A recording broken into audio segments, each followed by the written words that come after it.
Uma boa tarde, minha amiga, boa tarde, meu amigo. Estamos na 20ª aula do nosso projeto Uma Nova Visão para um Novo Tempo, a penúltima aula. Espero que até aqui você tenha aproveitado, tenha recebido o nosso conteúdo e, mais do que isso, colocado em prática na sua vida esse conhecimento que a Bíblia tem te oferecido. Como eu já falei na semana passada, quero ressaltar, no dia 28 de agosto nós teremos a nossa aula final. E essa aula especialmente terá a oportunidade para algumas pessoas, as que puderem, as que quiserem e que se inscreverem, de estarem presencialmente aqui na nossa comunidade para juntos termos essa última aula. Ela também será transmitida pelos mesmos canais, Nova Visão para Novo Tempo, no YouTube, no Facebook, você também pode acompanhar. Mas quem puder, quem quiser, inscreva-se no nosso grupo de WhatsApp, o número do nosso grupo de WhatsApp você já conhece, muitos de vocês já são inscritos e fazem parte desse grupo. Os que não fazem, por favor, mande o seu nome, do seu acompanhante, para dizer se você pode, gostaria de estar conosco. O nosso endereço aqui é Rua Martim Afonso 152, no bairro do Belém. Será no dia 28 de agosto, às 16 horas. E nós gostaríamos muito que você se inscrevesse para estar. As inscrições também podem ser feitas pelo e-mail do Armando, que é o e-mail do Armando, @ymeio.com. Nós precisamos saber da sua intenção, do seu desejo de estar conosco, para nos prepararmos para te receber. Nós estamos num momento especial ainda de pandemia, estamos nos preparando para, com toda a segurança, quem sabe, termos essa aula presencial. Essa aula vai ter um conteúdo especial, essa aula vai ter um momento de tirar dúvidas, conversar com o professor diretamente, essa aula vai ter um momento especial da entrega do certificado de conclusão de curso que nós estamos preparando com carinho para você também. Planeje-se para estar aqui conosco, mande o seu nome, a sua intenção de estar aqui, quem vai te acompanhar, e nós teremos muito prazer em te receber aqui conosco na nossa comunidade, Rua Martim Afonso 152, aqui no Belém, ok? Vamos orar e passar para a nossa aula de hoje. Você quer saber o que vai acontecer na aula de hoje? Não me pergunte, porque eu não sei. O professor hoje está com uma estratégia aqui que está deixando a gente... Eu já assisti muito dos conteúdos que ele apresentou aqui até hoje, mas o de hoje é inédito, é uma aula inédita preparada especialmente para esse dia. Espero que você goste, porque eu estou ansioso aqui, curioso para receber esse conteúdo também. Vamos, como sempre fazemos, orar pedindo a presença do Espírito Santo de Deus entre nós. Querido Deus, Senhor, obrigado porque o Senhor tem sido revelado, tem se revelado através da sua palavra para nós, e nós temos aprendido a cada dia, a cada semana, e temos estreitado o nosso relacionamento contigo. Obrigado pela oportunidade que o Senhor nos dá de te conhecer melhor. Que hoje, mais uma vez, teu Espírito Santo nos abra a mente e o coração e use o Armando para trazer a tua palavra para nós. Nós queremos estar mais perto de ti e aprender de ti, e pedimos isso em nome de Jesus. Amém. Armandinho, eu estou na primeira fila aqui para ver o que tem de novo hoje. Que Deus te abençoe e te use mais uma vez. Obrigado, Roger. Boa tarde a todos. Agradeço mais uma vez a presença de vocês aqui conosco. Bom, a aula de hoje é o seguinte. Vou me reportar lá a primeira aula, a primeira palestra que nós tivemos lá no mês de abril, que foi o seguinte. Eu perguntei assim: você acredita na Bíblia? Você acredita que Deus existe, que escreveu este livro, não é? E por que eu fiz essa pergunta? Porque o mundo não acredita, né? E tem uma passagem de Romanos 12, que eu falei também naquela primeira palestra, eu vou repetir aqui para vocês. Romanos 12, verso 1. Rogo-vos, pois, irmãos, pela compaixão de Deus, que apresenteis os vossos corpos em sacrifício vivo, santo e agradável a Deus, que é o vosso culto racional. Deus quer um culto racional e não sentimental, não é? E o verso 2 diz assim: e não vos conformeis com este mundo, mas transformai-vos pela renovação do vosso entendimento, para que experimenteis qual seja a boa, agradável e perfeita vontade de Deus. Conformar com o mundo no sentido de tomar a forma de, tá? Quando você põe o bolo na forma, ele se conforma conforme a forma. Então aqui está dizendo assim, não deixe o mundo moldar a sua mente. Lembra que eu falei que nós temos que questionar e pensar e usar o que nós temos acima das orelhas, que é o nosso cérebro? E por que eu estou falando isso? A gente pensa que o mundo não nos conforma. Eu tenho aqui na tela uma imagem de um monitor de televisão conversando com uma pessoa que está ajoelhada, submissa, como se fosse um escravo, acorrentado pela televisão, e a televisão está dizendo assim: de joelhos, eu te ordeno que não leia, não investigue nada por tua conta, apenas acredite no que eu falo. Você vai pensar que isso aqui é muito radical, mas você pode substituir o monitor aqui da televisão por um monitor de vídeo do computador, do laptop, do celular. E a gente tem aceitado muita coisa que vem pela internet, não é? E eu quero fazer um teste com você, se você me permitir. Eu gostaria que você agora participasse, tá? Tenho aqui na tela um rapaz jovem, bonito, com cabelinho à la Beatles, e uma moça. Quem conhece um desses dois, escreva aí, por gentileza. E eu vou perguntar para a minha produção. Vocês já ouviram? Vocês sabem quem são? Qualquer um dos dois ou os dois? Ninguém aqui. Te dou mais 10 segundos para você escrever o nome se você souber. E esta outra aqui? Vocês conhecem?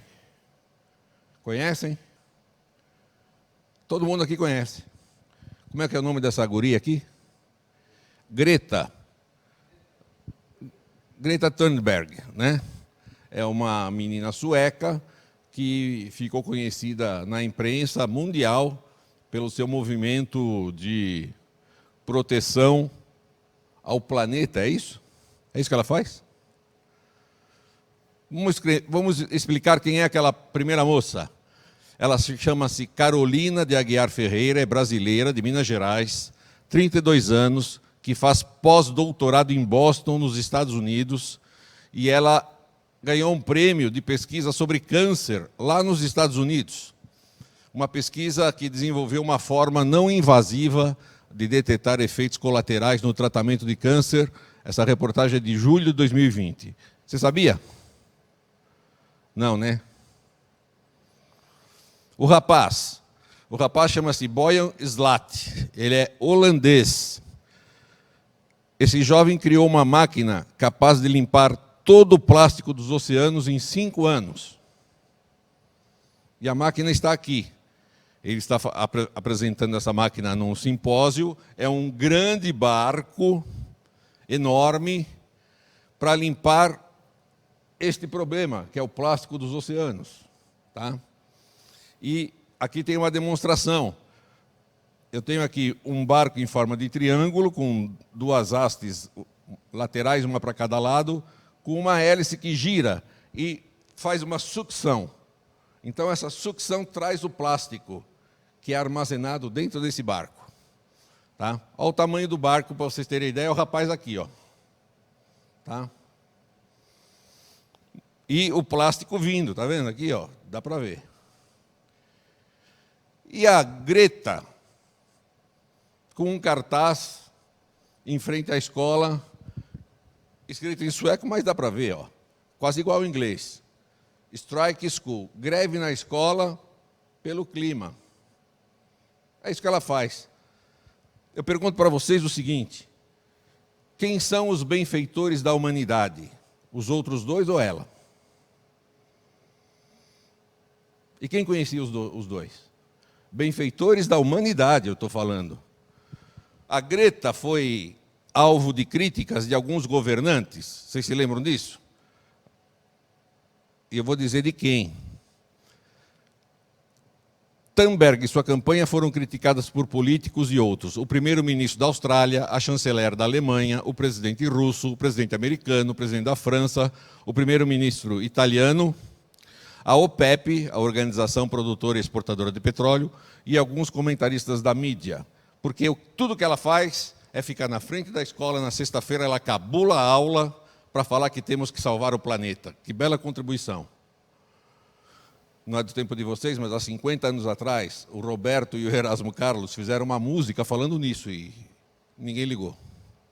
Por que essa moça ganhou tanta projeção internacional? Ela ganhou um prêmio de 1 milhão de euros que ela generosamente doou para a Fundação Thunberg, que é dela mesma. Tá certo? O que eu quero dizer com isso? Eu quero dizer com isso que 2 benfeitores da humanidade não são conhecidos, mas uma menina que faz uma coisa que eu não sei se é tão útil, é conhecida, porque a mídia moldou a nossa mente para que nós possamos conhecê-la, e não aos outros. Vocês perceberam? Muito bem. O que eu quero falar hoje é o que pensa a sociedade versus o que a Bíblia fala. E sociedade aqui eu quero dizer as universidades, os filósofos, as igrejas, porque tem gente que confunde igreja com Bíblia, mas não é isso. A Bíblia está aqui, e a gente tem estudado a Bíblia. Tá? E tem gente que ataca as igrejas querendo atacar a Bíblia, percebe? Então nós vamos mostrar hoje o que o mundo pensa e o que está escrito na Bíblia. Por exemplo, sobre a própria Bíblia. A sociedade diz por aí que ela é uma mitologia, que ela tem um monte de fábulas, que ela foi inventada. E nós aprendemos aqui na primeira aula que a Bíblia é a verdade, porque é a palavra de Deus. E eu mostrei aqui profecias, porque Deus disse o seguinte: eu sou Deus e não há outro semelhante a mim, que anuncia o fim desde o princípio e desde a antiguidade as coisas que ainda não sucederam. Que digo, o meu conselho será firme e farei toda a minha vontade, isso está em Isaías 46, versos 9 e 10, e eu mostrei que a Bíblia, a primeira palestra, antecipou coisas sobre astronomia, contabilidade de custos, finanças, orçamento, poupança, ecologia, medicina preventiva, microbiologia, pedagogia, física, macroeconomia. Eu parei por aí, porque tem muito mais coisas na Bíblia, tá? Na segunda aula, na segunda palestra, a gente mostrou que a Bíblia contou a história deste planeta, tá? Antecipando os 4 impérios, e uma pedra que derruba essa estátua que representa os 4 impérios, essa estátua tem 4 metais, cada um diferente do outro, são os impérios que vieram desde o tempo em que essa profecia foi escrita, lá no tempo de Daniel. Eu mostrei também uma Enciclopédia e Dicionário Internacional W.M. Jackson, que fala sobre Ciro, conquistador famoso do século VI a.C., e uma profecia aqui de Isaías capítulo 44 e 45, que disse o seguinte, você vai conferir lá na sua Bíblia: Ciro, você ainda não me conhece, porque a profecia foi escrita 150 anos antes de Ciro nascer, tá? Mas eu vou levantar você, Ciro, para você ganhar todas as batalhas e libertar meu povo que está cativo, para que eles restaurem a minha cidade de Jerusalém e reconstruam o meu templo, que ainda será destruído. E a enciclopédia diz o seguinte: em 538, Ciro cercou Babilônia. Pouco depois, os judeus, cativos durante muitos anos, alcançaram do vencedor licença para voltarem a Jerusalém, restabelecerem o seu culto e reconstruírem o seu templo. Uma profecia escrita 150 anos antes, dando até o nome da pessoa que ia fazer isso, tá certo? Provas racionais de que este livro foi escrito por Deus, tá bem? E o que representa a pedra que a profecia de Daniel capítulo 2 disse que viria sem auxílio de mãos para derrubar a estátua, ou seja, para tomar o lugar de todos os impérios do mundo. Que Deus vai levantar um reino, mas será que isso é verdade? Um reino de Deus pela eternidade? Você acredita nisso?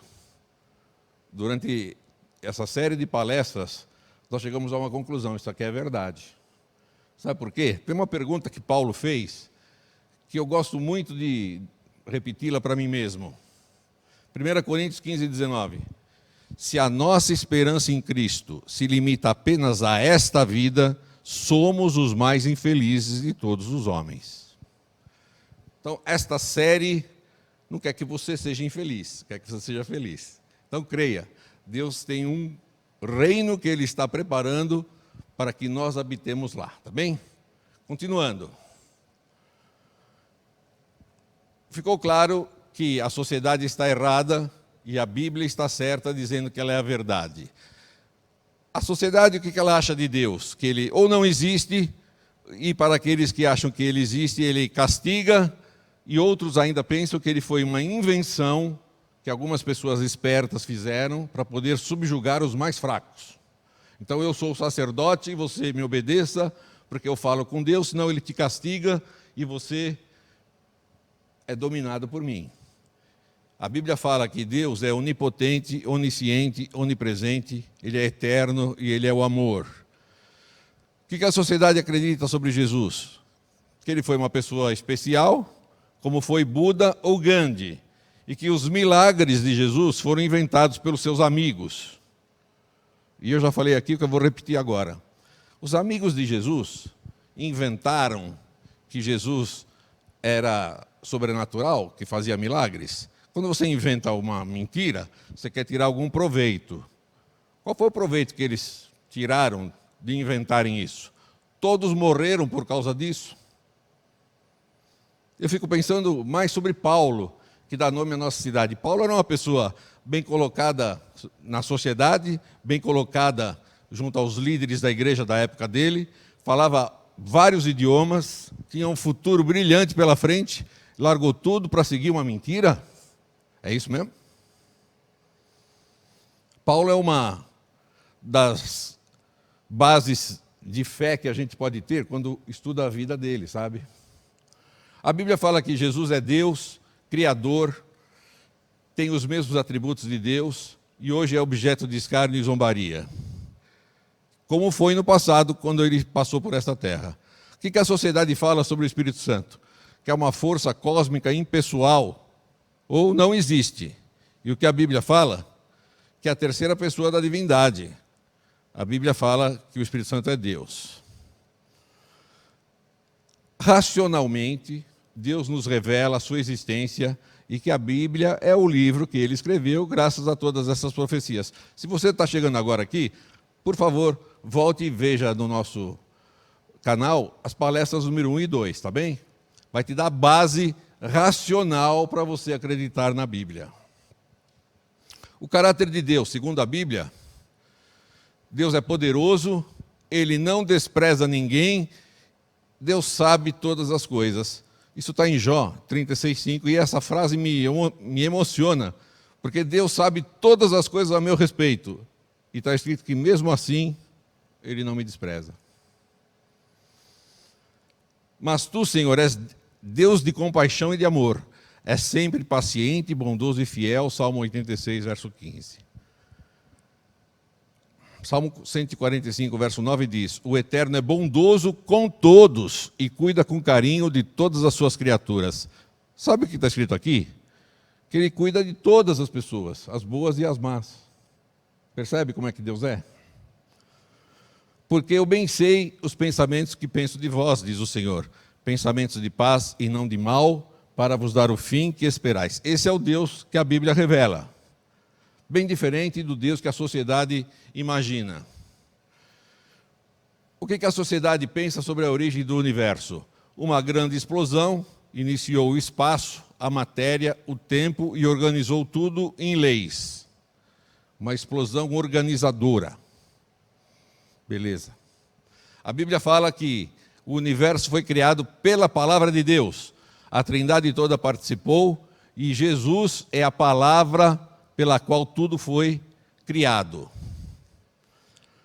Uma explosão, um Big Bang, uma grande explosão, criou o espaço, criou a matéria, criou o tempo. Quer dizer, não existia nada e alguma coisa explodiu e criou tudo. É isso mesmo? E eles falam que quem acredita na Bíblia É que é um cidadão de segunda classe? Desculpa. A Bíblia fala que os céus, por sua palavra, se fizeram, e pelo sopro da sua boca, o exército deles. Pois ele falou e tudo se fez. Ele ordenou e tudo passou a existir. Salmo 33, verso 6 e verso 9. A origem da vida pela sociedade. O acaso e o tempo criaram as condições ideais para a origem da vida. A água virou ameba. E a Bíblia que é cheia de história da carochinha. E a ameba saiu da água e virou jacaré, a outra virou elefante, a outra virou borboleta, a outra virou coelho. É isso? E a Bíblia diz que Jesus falou para criar tudo, até os animais, mas fez o ser humano com suas mãos no capricho. No capricho. Temos aqui uma imagem de Jesus moldando o homem do barro da terra e as criaturas, os animais da selva, olhando com curiosidade o que ia sair dali. Muito bem. Salmo 139, 13 diz assim: pois tu formaste o meu interior. Quando a gente lê a Bíblia, que Jesus formou o Adão do pó da terra, a gente imagina que foi só ele que foi criado por Deus. Mas o Salmo me diz que eu também e você. Pois tu formaste o meu interior, tu me teceste no seio da minha mãe. Graças te dou, visto que por modo maravilhoso me formaste. Os meus ossos não te foram encobertos, quando no oculto fui formado e entretecido, como nas profundezas da terra. Nada de acidente infeliz. Você não é fruto do acaso. Deus planejou você, eu já falei aqui algumas vezes, você é o sonho de Deus. Deus sonhou com você e fez você. E Ele fez legumes de todas as cores, tamanhos e formas. Ou foi a evolução que quis fazer um cardápio bem saboroso para o ser humano? Fala para mim. Ele fez grãos verdes, amarelos, vermelhos, roxos, brancos, pretos, cada um com um sabor diferente. Ele fez flores maravilhosas, cada um com um perfume diferente, um formato diferente, um tamanho diferente. Ele fez pássaros lindos e os cantos desses bichinhos adoráveis. Tudo isso foi a evolução pensando em nós?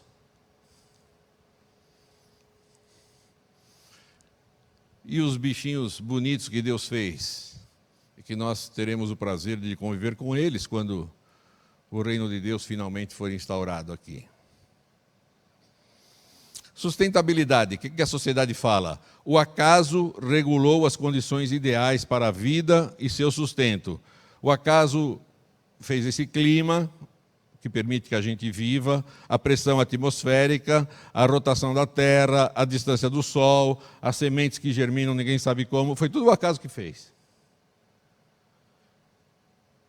Mas a Bíblia fala que Jesus preparou o quartinho do bebê, eu quero dizer, preparou o ambiente para receber o ser humano. Como é que ele fez isso?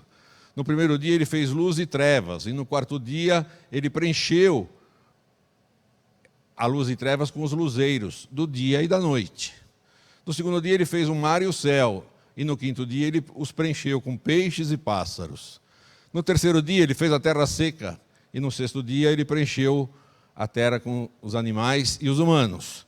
E ele viu que tudo isso era bom, e no sétimo dia ele descansou e abençoou tudo. E o santificou. Os evolucionistas têm um problema que eles mesmos relatam. Eles falam que o motor da evolução é a mutação. Então a ameba foi mudando. Eu não sei como é que uma ameba vai mudando. Propositadamente, ela quis ter pulmão, ela quis ter nariz, ela quis ter olho, ela quis ter perna.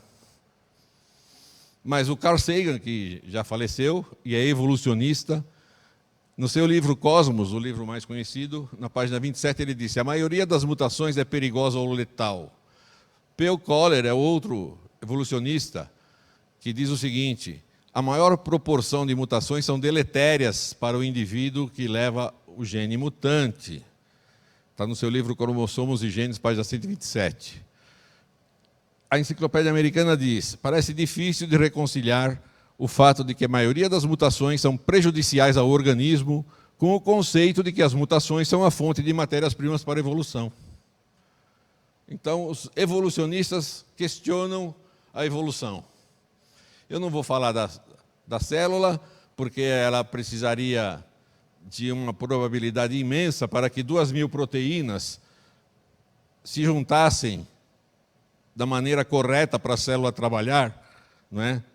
Isso daria uma chance em 10 elevado a 40.000, que tem tanto zero que não dá para saber, enquanto a ciência matemática diz que qualquer evento que tenha uma chance em 10 elevado a 50, ele é rejeitado pelos matemáticos, porque ele não vai acontecer, ele é só uma probabilidade. Então imagina uma chance em 40.000. Perdão, em 10 elevado a 40.000. A teoria da evolução tem mais de 150 anos e continua sendo uma teoria, e ela tem obstáculos na matemática, na citologia, na paleontologia e na biologia. Ciências que oferecem obstáculos à teoria da evolução, tá bem? E Deus sabia que essa descrença nele iria acontecer? Ele sabia.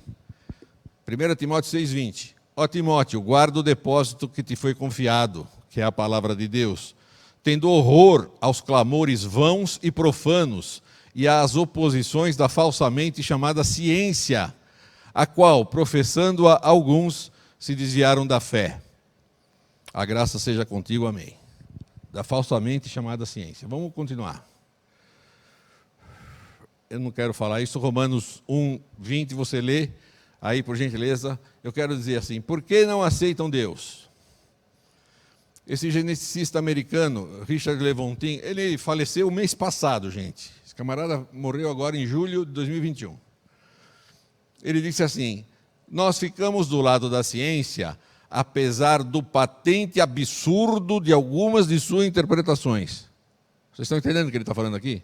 Ele está dizendo assim, a ciência tem alguns absurdos, mas nós preferimos acreditar nela, apesar de sua falha no cumprimento de muitas de suas promessas extravagantes em relação à saúde e à vida, e apesar da tolerância da comunidade científica com relação a histórias sem fundamento.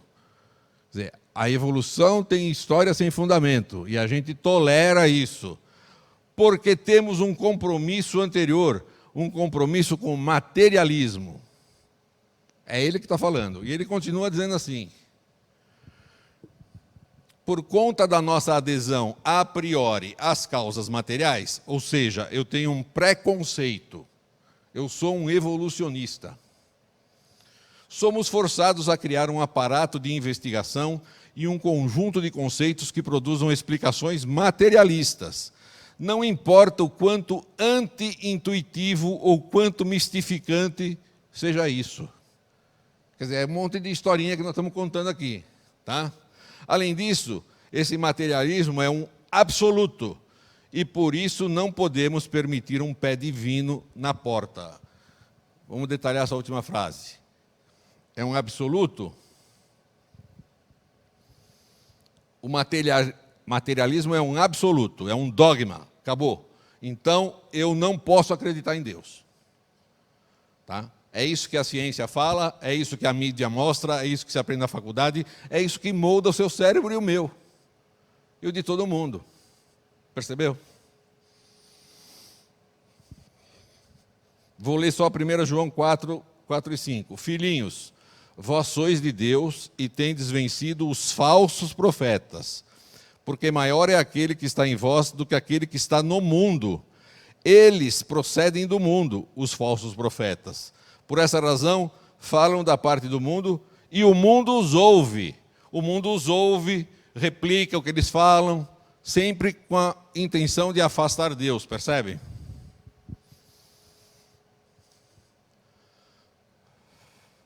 Mas Deus é quem desafia. Porque Deus diz assim, você quer saber como é que o mundo se criou? Eu vou te perguntar.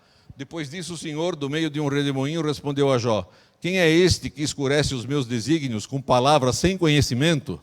Cinge, pois, os teus lombos como homem, pois eu te perguntarei e tu me farás saber. Onde estavas tu quando eu lançava os fundamentos da terra? Dize-mo se tens entendimento. Essa é uma pergunta boa, né, que Deus faz. Cientistas religiosos tementes a Deus. Eu listei um monte, gente. Eu vou passar batido por alguns, porque, sabe? Esse é Johannes Kepler. Morreu em 1630, um dos maiores astrônomos. Deus é grande, grande é o seu poder, infinita a sua sabedoria. Louvem-no céus e terra, sol, lua e estrelas com a sua própria linguagem.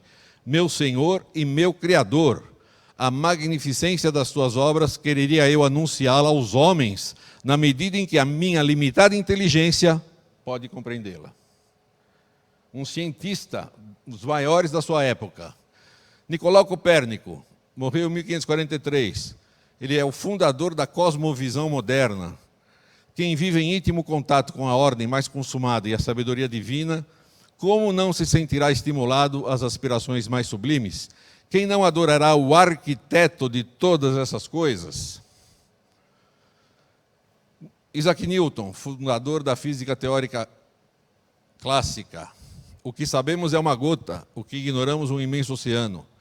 A admirável disposição e harmonia do universo não pôde senão sair do plano de um ser onisciente e onipotente. Por que eu estou falando isso aqui?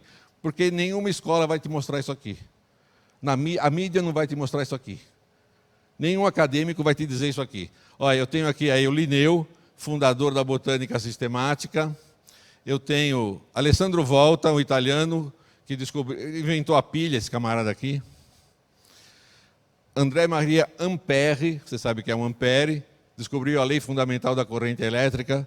Como Deus é grande e a nossa ciência é uma insignificância. Augustin Louis Cauchy, morreu em 1857, matemático.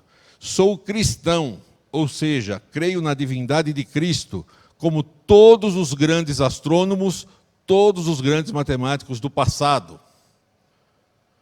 E hoje os cientistas acham que para ser um bom cientista tem que desprezar a Cristo. Gauss, eu devo muito a esse cara, porque esse cara era um gênio na ótica. Se eu estou usando lente, devo ao Gauss. Um dos maiores matemáticos e cientistas alemães. Quando soar a nossa última hora, será grande e inefável o nosso gozo ao ver quem, em todo o nosso agir, só pudemos vislumbrar. A gente só tem um vislumbre desse Deus, mas ele vai nos receber no seu reino. Que beleza de afirmação do Gauss. Thomas Alva Edison, 1.200 patentes. O meu máximo respeito e a minha máxima admiração a todos os engenheiros, especialmente ao maior de todos eles, Deus. Eu estou chegando perto da gente aqui. Guglielmo Marconi, 1937, inventor da telegrafia sem fios, prêmio Nobel em 1909. Esse camarada aqui foi que acendeu as luzes do Cristo Redentor, quando o Cristo Redentor foi inaugurado. Ele acendeu as luzes lá de Gênova, na Itália. Ele apertou um botão e as luzes se acenderam. Declaro com orgulho, sou crente. Creio no poder da oração e creio não só como católico, mas também como cientista. Roberto Millikan morreu em 1953, físico americano, prêmio Nobel de 23. Diz que não pode haver contradição entre fé e ciência. Eddington morreu em 1944, astrônomo inglês. Essa frase dele é dura, gente. Você vai ficar bravo comigo, ficar bravo com ele, tá? Nenhum dos inventores do ateísmo foi naturalista. Todos eles foram filósofos muito medíocres. Ponto. Max Planck, fundador da física quântica, prêmio Nobel de 18. Nada, pois, não o impede e o impulso do nosso conhecimento o exige relacionar mutuamente a ordem do universo e o Deus da religião. Deus está para o crente no princípio dos seus discursos, para o físico no final dos mesmos. Max Planck. Erwin Schrödinger, morreu em 1961, prêmio Nobel de 1933. A obra mestra mais fina é a feita por Deus, segundo os princípios da mecânica quântica. Hathaway, o cara que inventou o computador. A moderna física ensina-me que a natureza não é capaz de ordenar-se a si mesma. Não é capaz de ordenar-se a si mesma. O universo supõe uma enorme massa de ordem. Por isso requer uma grande causa. A primeira, que é Deus, que não está submetido a nenhuma lei de transformação, e por isso mesmo é sobrenatural. Wernher von Braun morreu em 1977. Acima de tudo está a glória de Deus que criou o grande universo, que o homem e a ciência vão esquadrinhando e investigando dia após dia em profunda adoração. Que beleza. Charles Townes, Prêmio Nobel da Física de 64. Como religioso, sinto a presença e intervenção de um ser criador que vai mais além de mim mesmo, mas que sempre está próximo. A inteligência teve algo a ver com a criação das leis do universo. E, finalmente, o Alan Sandage, astrônomo profissional, calculou a velocidade com a qual o universo está se expandindo. Ele disse o seguinte: eu era quase um ateu praticamente na juventude. A ciência foi que me levou à conclusão de que o mundo é muito mais complexo do que podemos explicar. O mistério da existência só o posso explicar mediante o sobrenatural. Eu queria que os cientistas de hoje aprendessem com os cientistas do passado. Por isso que fico grato à sua paciência de ver tudo isso, mas você conhece alguém que não acredita porque diz que é a ciência que manda. Fala para ele ver esses cientistas aqui, o que eles falaram, todos eles, tá? Então o mundo trocou a Bíblia, que foi escrita por Deus, pela origem das espécies, escrita por um homem. O mundo trocou o Deus Criador por uma explosão. O que explodiu? Continuando aqui, a sociedade, pela origem do mal, tem várias teorias. Deus castiga ou tudo de ruim é culpa dele, ou está tudo determinado, vai acontecer assim mesmo, está escrito nas estrelas. E a Bíblia fala que o livre-arbítrio, em escolhas desastrosas no céu, um ser da mais alta hierarquia celestial usou seu livre-arbítrio para desafiar a Deus e deu a origem a todo o mal. Um anjo, um ser criado, que era querubim. Você vai ver isso lá na nossa aula, palestra 3 ou 4, volta lá que você vê, tá bem?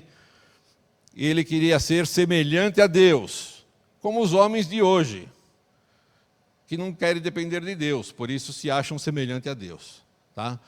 E um recado aqui para os jovens. Jovem, o mal não se parece com o mal. Tá? Adão e Eva estavam esperando um anjo, veio uma serpente falante.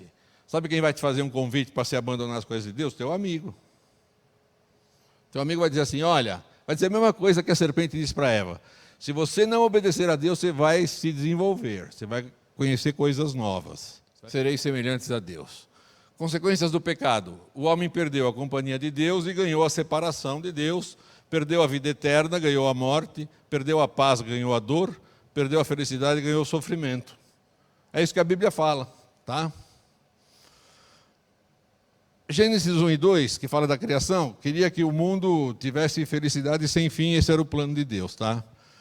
Então, antes do pecado, Gênesis 1 e 2, bênçãos. As passagens estão aqui, eu não vou repetir, tá bem? Moravam no jardim de Deus, tinham uma união conjugal, eram capazes de gerar muitos filhos, o trabalho era sadio, tinham a companhia de Deus e tinham a vida eterna, porque tinha a árvore da vida lá. Quando o pecado entrou no mundo, as bênçãos viraram maldições, o jardim de Deus ganhou cardos e espinhos, aliás, não foi no jardim de Deus, né? Foi na terra. A união conjugal deu origem a um conflito de poder entre o homem e a mulher. Gerar muitos filhos vai causar sofrimento na gravidez e dor no parto. O trabalho sadio virou cansaço e dor.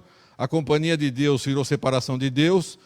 Com a companhia de Deus tinha vida. Com a separação de Deus, que é o gerador da vida, tem a morte. Isso aqui eu chamo de gestão divina, com todas essas bênçãos, versus a gestão humana, daqueles que não querem saber de Deus. Foi uma boa troca essa?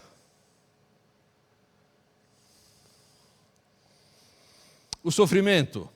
A sociedade fala que nós estamos pagando vidas passadas. Ou tem um karma aí para a gente cumprir? E a Bíblia fala que o que o homem ceifar, isso colherá, é o livre-arbítrio em ação novamente. Imagens da Primeira Guerra Mundial, que foi terrível. Eu tenho aqui um jornal de novembro de 1944, que diz assim: aviadores brasileiros bombardeando a Alemanha. Isso é gestão humana. Obra de Satanás. No decorrer da história, Satanás promoveu a dor, a fome, a miséria, o crime, a doença e a guerra, levando o ser humano a culpar a Deus por todos estes sofrimentos. Então eu tenho aqui imagens de crianças passando fome, de jovens drogados sendo pegos pela polícia, de pessoas doentes no hospital cheia de tubos e de homens armados para a guerra. Isso aqui é culpa de Deus, gente? Fala para mim. Mas é o que a sociedade, ou uma parte dela, quer imputar a Deus. Um conflito que começou lá no céu, né? Satanás acusando o caráter de Deus. Lembra disso? Imagem da Segunda Guerra. Tem uma efígie aqui do causador de 6 milhões de mortes de judeus, um campo de concentração com pessoas esqueléticas já mortas e um trator recolhendo essas pessoas como se fossem lixo. Isso é culpa de Deus? Fala para mim. Crianças passando fome, velhos passando fome.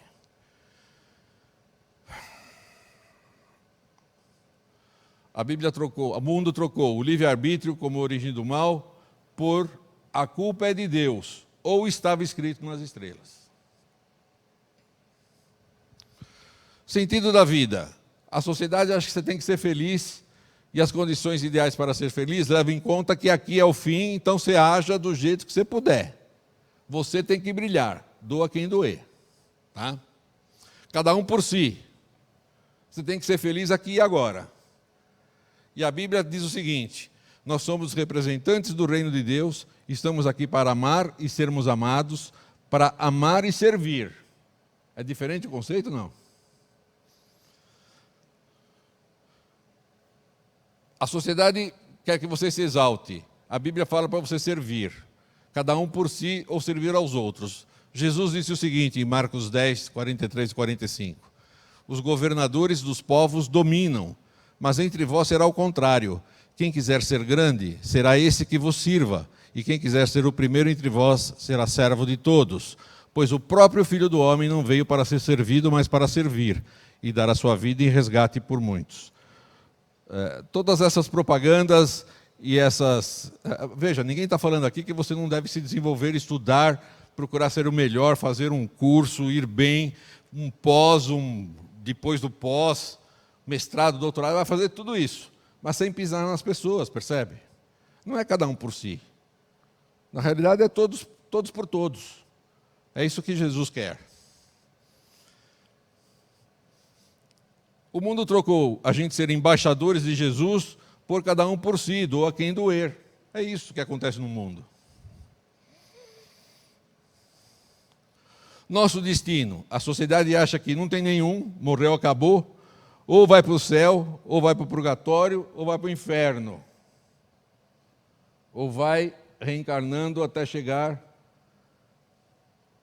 num plano superior. A Bíblia fala que o nosso destino é que Jesus virá nos buscar para morarmos eternamente no lugar de paz.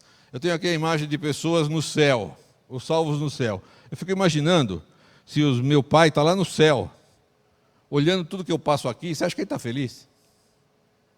Vendo toda essa confusão nesse mundo, você acha que ele está feliz? Uma imagem do inferno, tormento eterno. E aqui tem uma coisa que a gente precisa discutir. Se você voltar na próxima série que a gente está planejando, você vai ver o que a Bíblia fala a respeito. Você acha que é justo as pessoas imaginarem um inferno eterno? Sabe o que elas estão dizendo? Elas estão dizendo assim: Deus é um castigador que você não faz ideia. Você passa 60, 70, 80, 90 anos aqui na terra fazendo mal, ele te condena a você sofrer eternamente. Está justo isso? Isso condiz com o caráter de Deus? E tem gente que não passa nem tanto tempo, né? O camarada faz tanto mal aí, mata tanta gente, acaba morrendo no tiroteio, viveu 25 anos fazendo mal. Em 10 deles, vai passar a eternidade sofrendo? É isso que se pensa de Deus?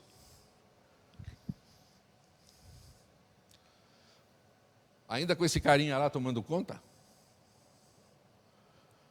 Purgatório. O purgatório não é bíblico, gente. Eu tenho aqui uma imagem do purgatório.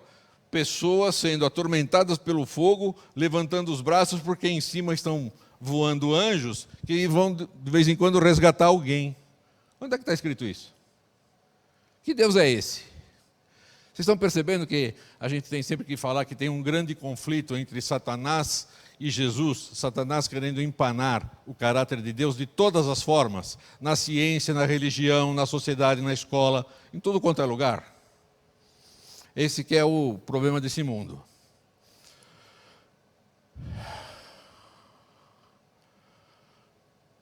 A recompensa somente quando Jesus voltar. Ninguém está ardendo no inferno, nem no purgatório.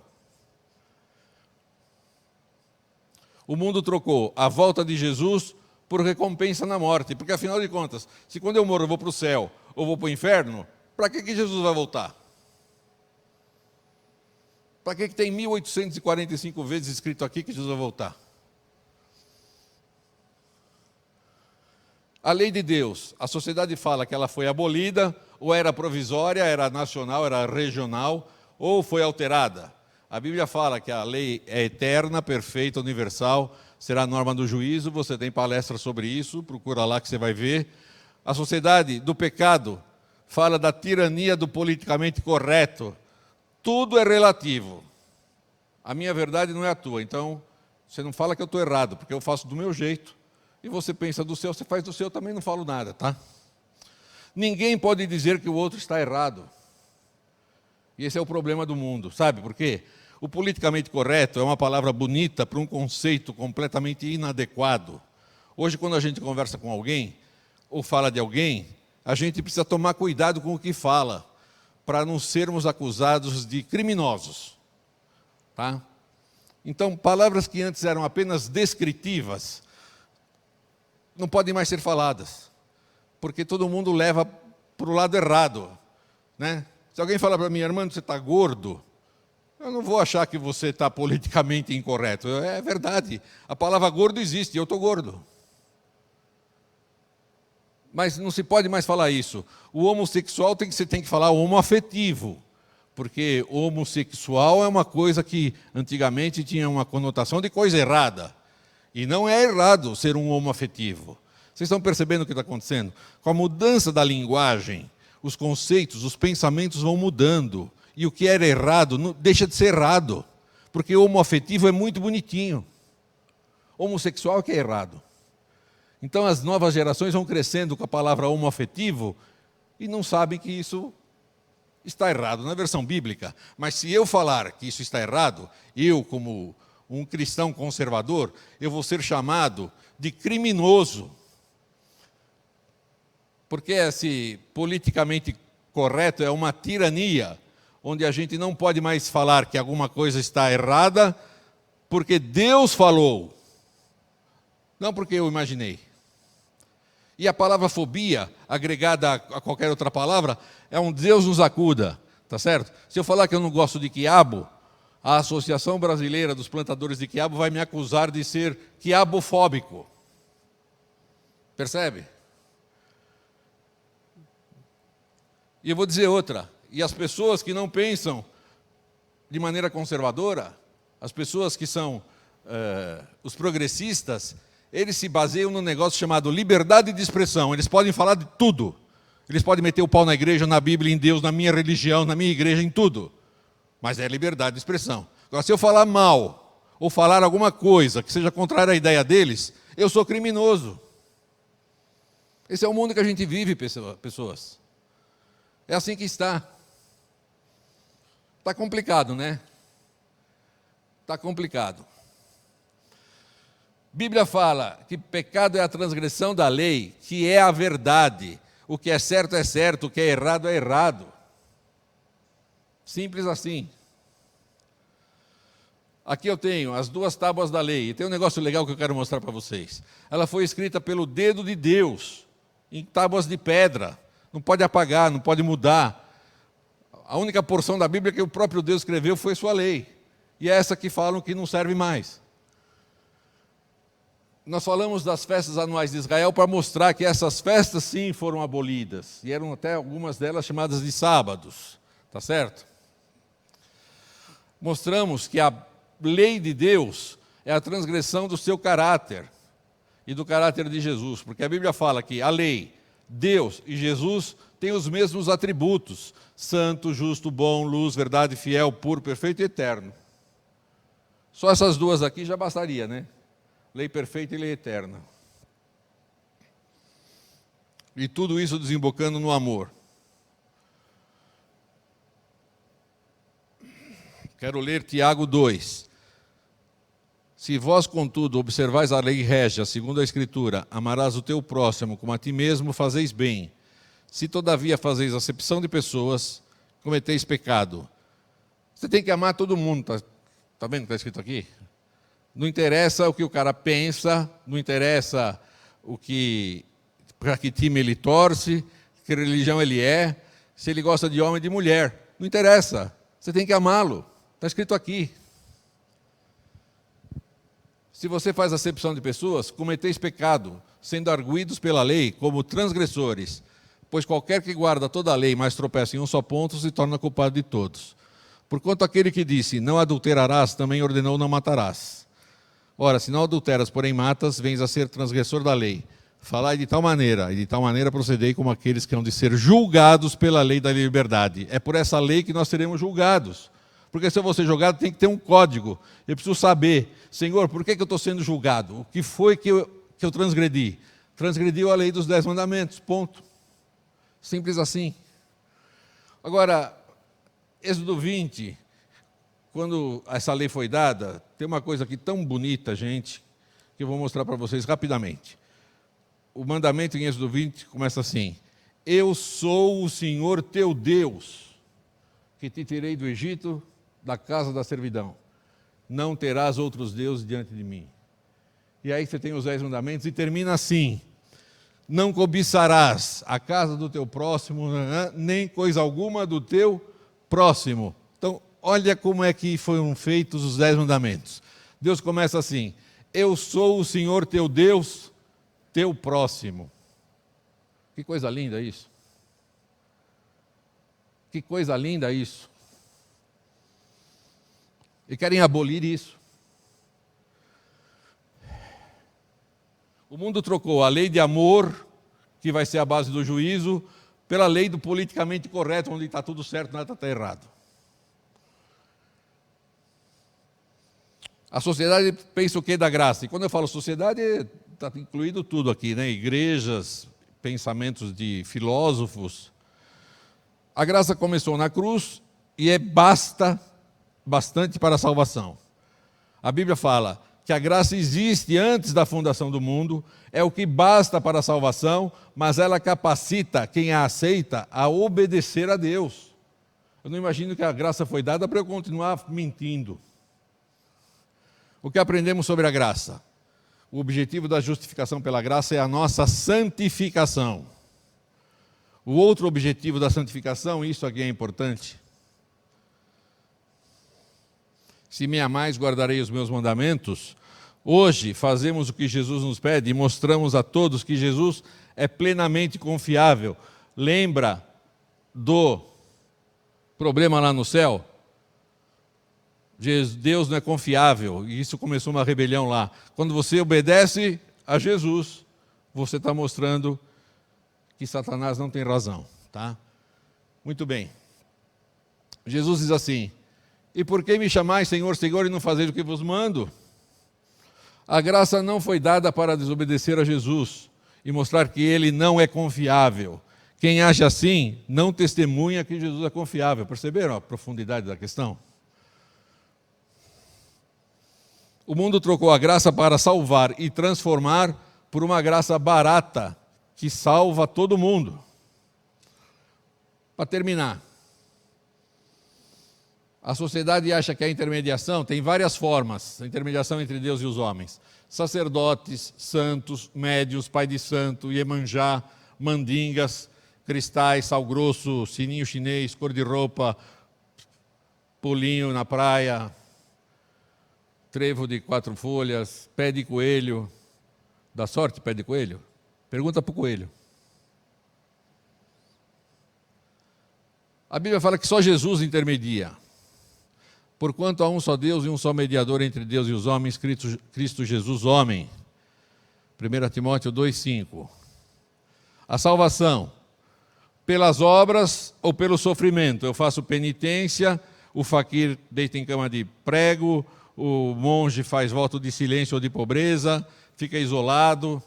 E a Bíblia fala que unicamente pelo sacrifício de Jesus e consequente mudança de vida. Quem conhece Jesus, nova criatura é.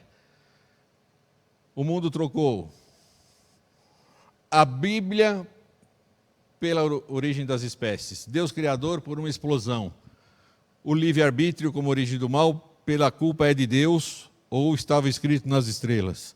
O mundo trocou que nós somos embaixadores de Jesus por cada um por si, e doa quem doer. O mundo trocou a volta de Jesus por uma recompensa na morte. O mundo trocou a lei do amor pela lei do politicamente correto.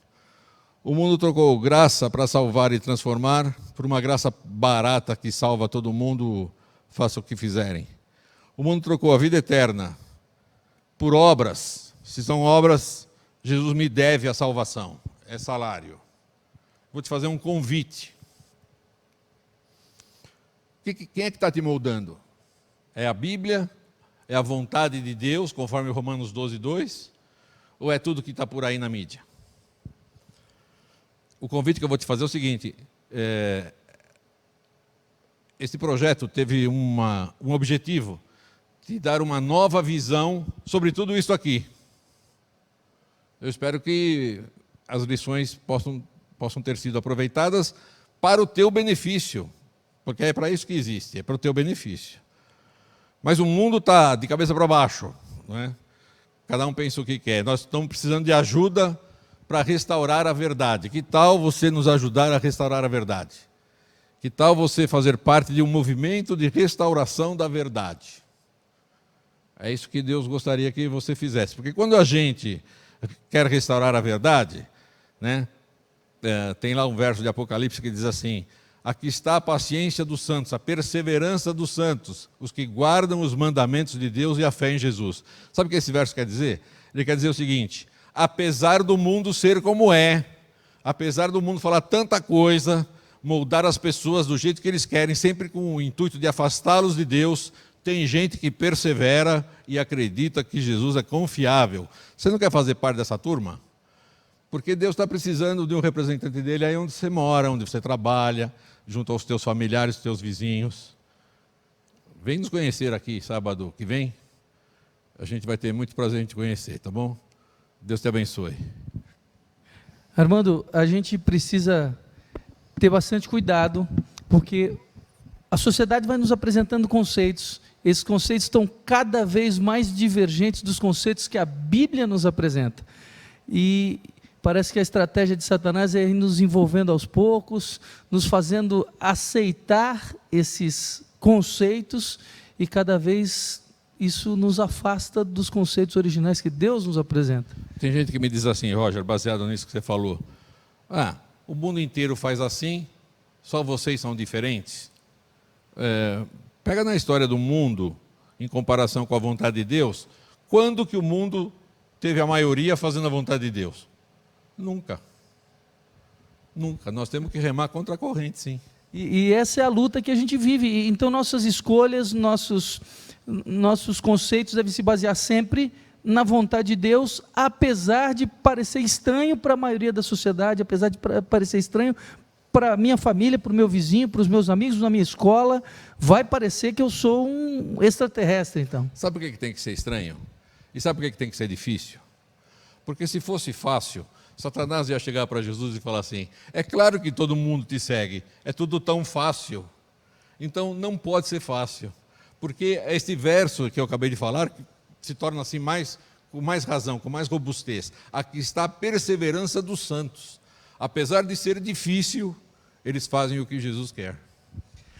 A escolher Jesus vem com uma carga de responsabilidade, de envolvimento, de entrega, e esse é o convite que a Bíblia nos faz, né? Quando a gente pega essa responsabilidade e essa entrega que você falou, nós nos tornamos pessoas melhores, e quem se beneficia são todas as pessoas que convivem conosco. O mundo fica melhor. É verdade. E o nosso convite é esse: você ouvir cada vez mais de pertinho a voz de Deus, ouvir cada vez mais de perto os conceitos que a Bíblia apresenta, que Deus te apresenta através da sua palavra, e procurar viver de acordo com essa verdade. É isso que nós procuramos fazer a cada dia, a cada semana, e renovamos esse nosso objetivo de viver de acordo com a vontade de Deus diariamente, apesar de vivermos num mundo que apresenta conceitos totalmente distorcidos para nós. Amandinho, antes da gente orar, para finalizar, vamos reforçar o convite para os nossos amigos aqui. No dia 28, a aula final do nosso projeto Uma Nova Visão para um Novo Tempo. Para você se inscrever para essa aula, você deve entrar em contato com o e-mail do armando@ymeio.com. É uma forma de você conseguir se inscrever para estar conosco presencialmente. O endereço é Rua Martim Afonso 152, no bairro do Belém, aqui na nossa comunidade. Nós gostaríamos de convidá-lo para conhecer a nossa comunidade, estar conosco, conhecer pessoalmente o nosso professor, conversar um pouquinho, quem sabe tirar alguma dúvida. Essa aula terá uma finalização do curso, terá um momento de troca de informações, de quem sabe perguntas e respostas, contribuição do que você achou do curso aqui para nós, entrega de certificado, e teremos quem sabe um momento juntos para conversarmos e nos conhecermos um pouquinho melhor. Queremos receber você aqui. A outra maneira de você se inscrever através do grupo de WhatsApp criado para isso. Você vai também receber aqui o número do grupo de WhatsApp para que você possa enviar o seu nome, de repente um acompanhante que queira estar aqui com você. Nós gostaríamos de nos preparar para recebê-lo, e se você se inscrever, você vai nos ajudar bastante. Nós ficaremos muito felizes com a sua presença aqui, tá bom? Inscreva-se, esteja conosco dia 28 às 16 horas também, aula que será transmitida online para os que não estiverem aqui presencialmente, mas que contará com os nossos amigos que puderem, que se inscreverem para estar aqui conosco. Vamos orar? Encerrando aqui. Querido Pai, nós te agradecemos pelos esclarecimentos que o teu livro nos revelou. A verdade tem que ser restaurada, o mundo está completamente afastado de Ti, Senhor, e ainda se gabando por isso. Que o Teu Santo Espírito trabalhe conosco, nos dê a humildade de reconhecer o Senhor como nosso Criador e mantenedor, e aquele Redentor que vai vir nos buscar, para que o Teu plano de uma felicidade eterna se concretize junto conosco. Cuida de cada pessoa que nos assistiu, que assistiu a Tua palavra. Teu Santo Espírito trabalhe com ela, Teus santos anjos as protejam, e te peço mais uma vez, Pai, venha logo nos buscar em nome de Jesus. Amém. Muito obrigado. Um abraço, fique com Deus e até a próxima aula.